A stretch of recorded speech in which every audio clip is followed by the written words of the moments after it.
Welcome to EduCasts, home of EduCasters. If you spend enough time in the faculty lounge of any American school, eventually the conversation shifts to the good old days.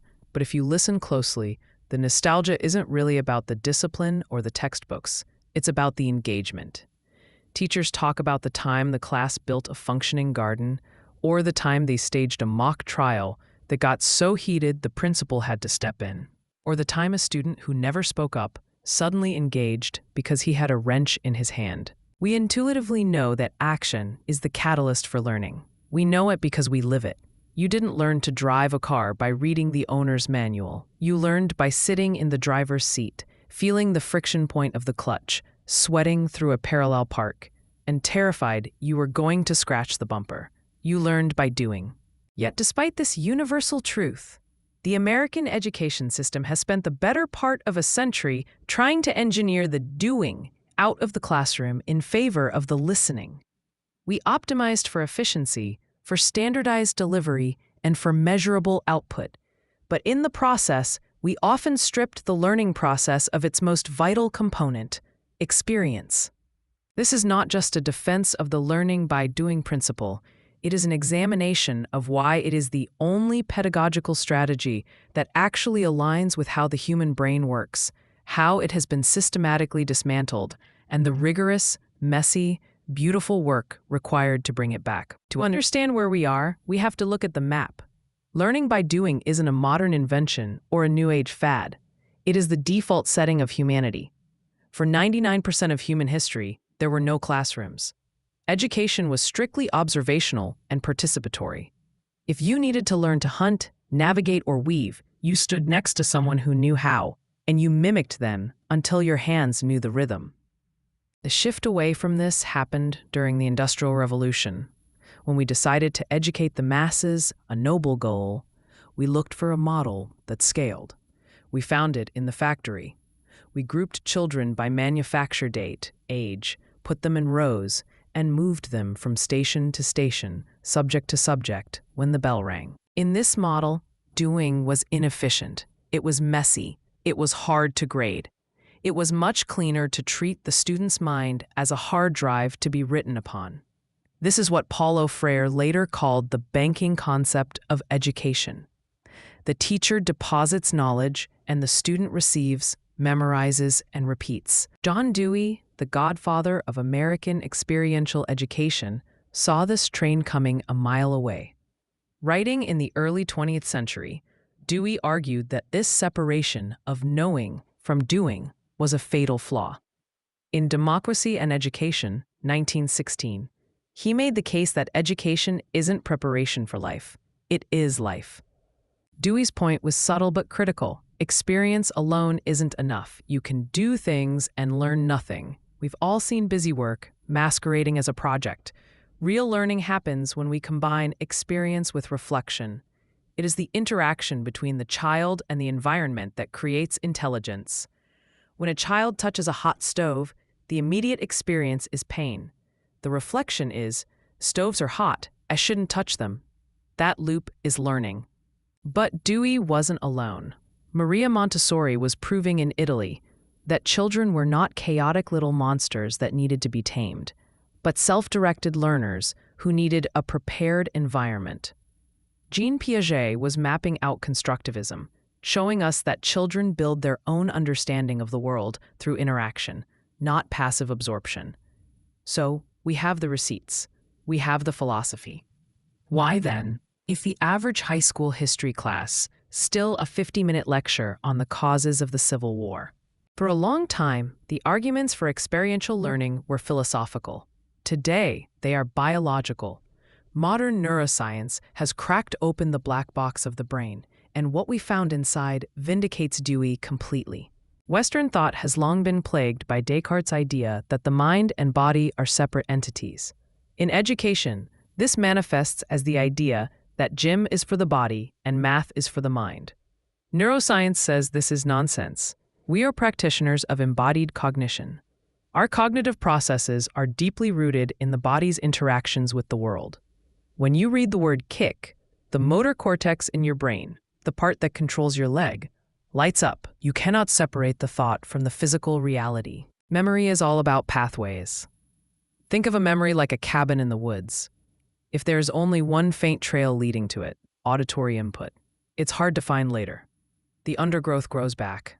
You forget the lecture. But when you learn by doing, you are bulldozing multiple highways to that cabin.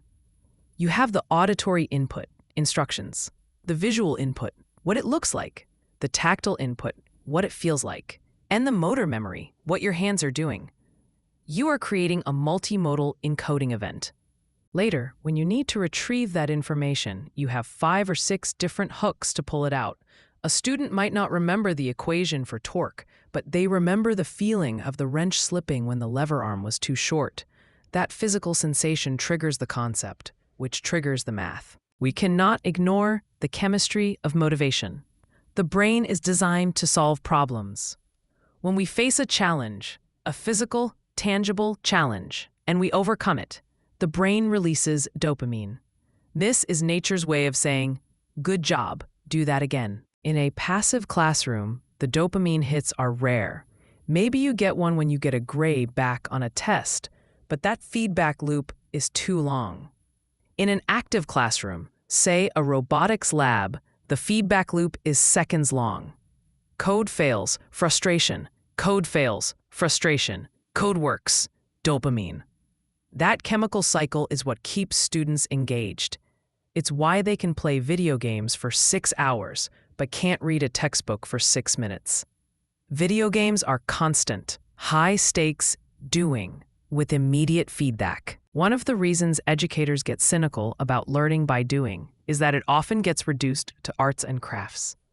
We have all seen the project where students spend 3 weeks making a poster board about the Amazon rainforest, but learn absolutely nothing about ecology. They learned how to use glue sticks and print images from Google. To implement this principle correctly, we need to distinguish between activity and authenticity, the hierarchy of action. 1. Passive reception, listening to a lecture, watching a video, lowest retention. 2. Active manipulation, using manipulatives in math, sorting cards, following a recipe in a lab, better, but often lacks depth. 3. Constructive application, building a model, writing an original story, coding a basic program. Now we are getting somewhere. The student is creating something that didn't exist before. 4. Authentic problem solving. This is the gold standard. The student faces a messy, ill-defined, real-world problem and must learn content to solve it. Let's look at how this plays out across different disciplines, because one of the biggest myths is that learning by doing is only for shop class and science labs. Math education is often the biggest offender. We teach the tool before we show the broken object. We spend years teaching algorithms, how to factor polynomials, how to calculate the volume of a sphere, without ever letting students touch a sphere or wonder why we need to know its volume. Doing in math means anchoring the abstraction in reality.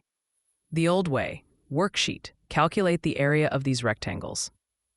The doing way, we need to paint the classroom. Here are the paint cans. They cover 400 square feet per gallon.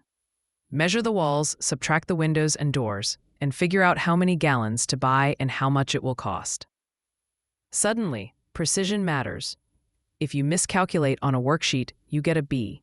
If you miscalculate here, we run out of paint or waste the school's money.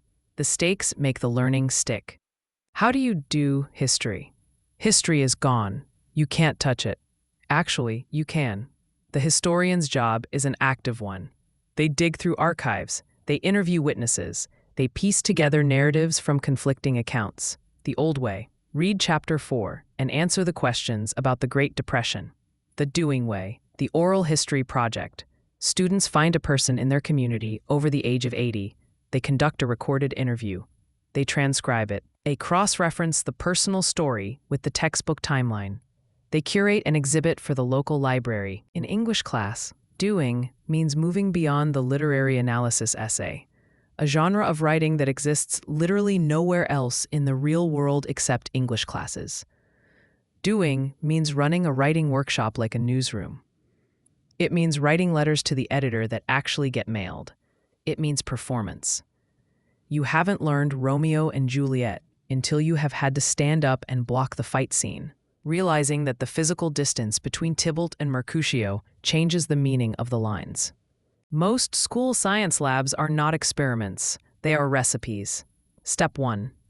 Pour blue liquid into red liquid. Step 2. Watch it turn purple. Step 3. Write down it turned purple. If the student follows the instructions and gets the wrong result, they are told they did it wrong. Real science is about inquiry. Doing science means giving students a question, not a procedure. Here are 5 different materials. Design an experiment to determine which one is the best insulator for a coffee cup. Now the student has to act like a scientist. They have to control variables. They have to decide how to measure heat loss. They will mess it up the first time. The thermometer will touch the bottom of the cup and skew the data. They will have to redesign.